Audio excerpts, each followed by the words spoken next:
بۆچی ئەردۆغان لەو کاتە ئەستیارە نێچیروان بارزانی بانگ هێشت کرد؟ هاوکێشەکانی هەڵبژاردن چی بۆ ئەو دوولایەنە هەڵگرتووە؟ نێچیروان بارزانی بە سەردانێکی لە ناکاو گەیشتە ئەنقەڕەی پایتەختی تورکیا و لەلایەن هاکان فیدان وەزیری دەرەوەی تورکیا پێشوازی لێکرا واتریش لەگەڵ ڕەجەب تەیب ئەردۆغان کۆبوویەوە.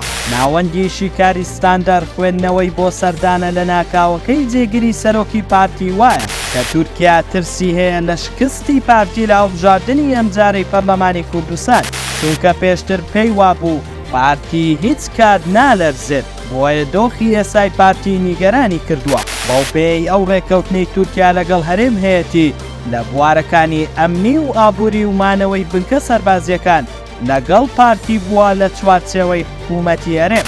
شکستی پرۆژەی تورکیا بۆ کەرکووک بۆ دانانی پارێزگارێک بە خواستی خۆی لە نێوان پارتی و تورکمان و سوننا وای کردووە ئەردۆغان پێی وابێ لە هەرێمیش لە هاوکێشەکان ئاوت دەکرێت. ڕۆژنامەی حوڕیەتی تورکیاش بڵاوی کردوتەوە لە دانیشتەکان باسی یاسایش و هەڕەشەی تیرۆرکراوە و پەیوەندکراوە بە هەڵبژاردنەکان. چاودێرانیش پێیان وایە ئەگەری شکستی پارتی لەو هەڵبژاردنە زۆرە، بۆیە تورکیاش بەو شێوەیە تووشی دڵەڕاو کێ بووە.